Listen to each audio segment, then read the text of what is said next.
Assalamualaikum warahmatullahi wabarakatuh. Alhamdulillahirrabbilalamin. Wassalatu wassalamu ala rasulillah wa ala alihi wa sahbihi wasalim. Bagaimana kabarnya kalian sekarang?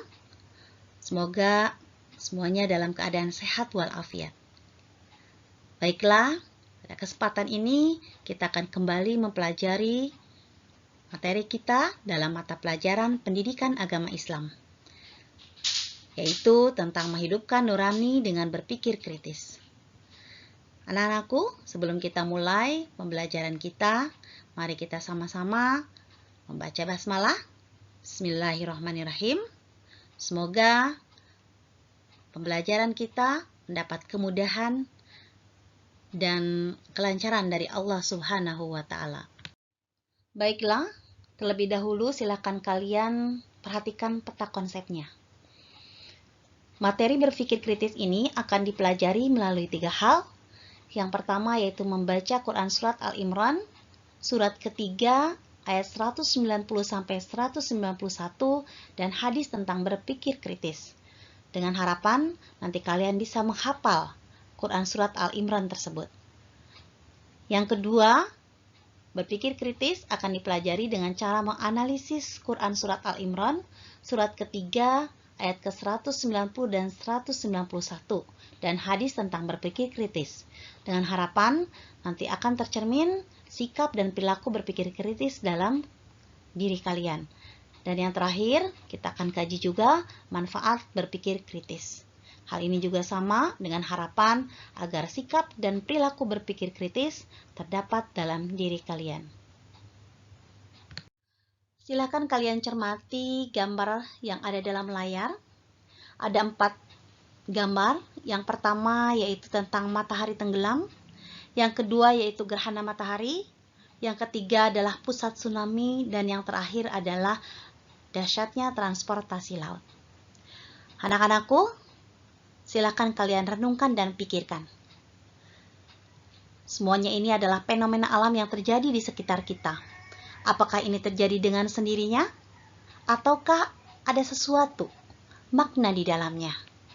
Bagi mereka yang mau berpikir, dia akan mengatakan mengapa ini terjadi. Dari mana dan untuk apa ini terjadi.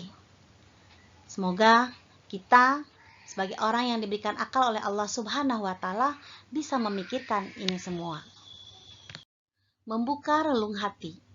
Marilah kita sama-sama membuka relung hati kita untuk memikirkan salah satu makhluk ciptaan Allah, yaitu unta yang hidup di padang pasir. Afala yang zuruna ilal ibili kaifah khuliqas. Apakah mereka tidak memperhatikan bagaimana unta diciptakan? Anak-anak sekalian, tidak ada satu makhluk pun yang Allah ciptakan di dunia ini dengan sia-sia.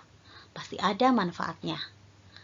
Yang menjadi persoalan adalah keterbatasan kita dalam mengungkap misteri dan manfaatnya. Sebagaimana kita ketahui bahwa unta mampu hidup di padang pasir tanpa air sampai kurang lebih 1,5 bulan.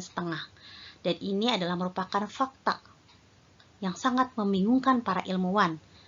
Sampai pada akhirnya mereka menemukan jawabannya melalui penelitiannya. Ternyata unta mampu memproduksi air dari lemaknya sendiri yang terdapat dalam punuknya.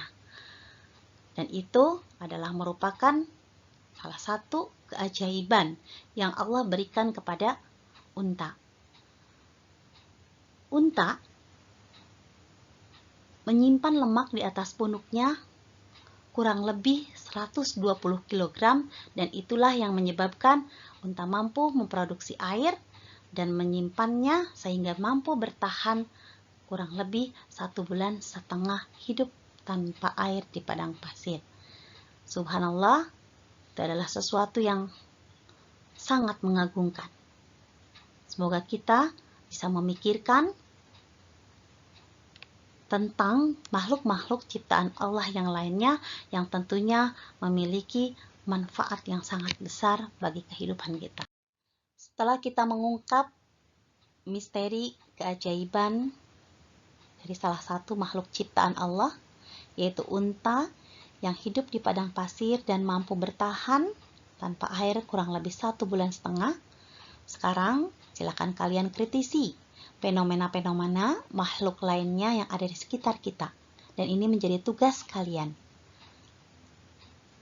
Yang pertama, silakan kalian lihat ada gambar nyamuk di layar. Pertanyaannya adalah, nyamuk yang diciptakan dengan sayap dan bisa terbang, ternyata justru menjadi makanan cicak dan katak yang tidak dapat terbang.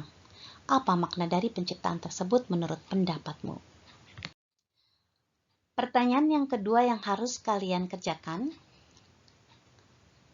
di samping makhluk-makhluk berbadan besar seperti gajah dan semisalnya, Allah Subhanahu wa Ta'ala juga menciptakan makhluk super kecil, bahkan yang tidak terlihat oleh mata.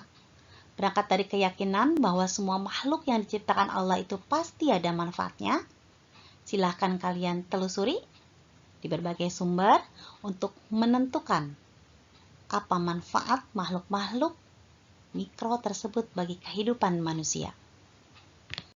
Kemudian pertanyaan ketiga, petir ada yang berpendapat sebagai alat untuk melempar setan. Sedangkan dalam pandangan ilmu pengetahuan, hal itu terjadi karena adanya gesekan arus listrik. Dengan keyakinan bahwa kebenaran ilmiah akan selalu sejalan dengan kebenaran Al-Quran, bagaimana memadukan kedua konsep tersebut?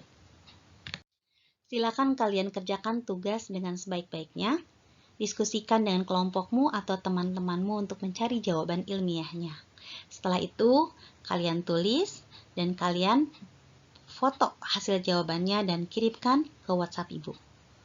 Baiklah, untuk pertemuan kali ini kita cukupkan sekian. Insya Allah, minggu depan kita akan membahas dan menganalisis tentang surat Al-Imran ayat 190-191. Mari sama-sama kita mengucapkan hamdalah.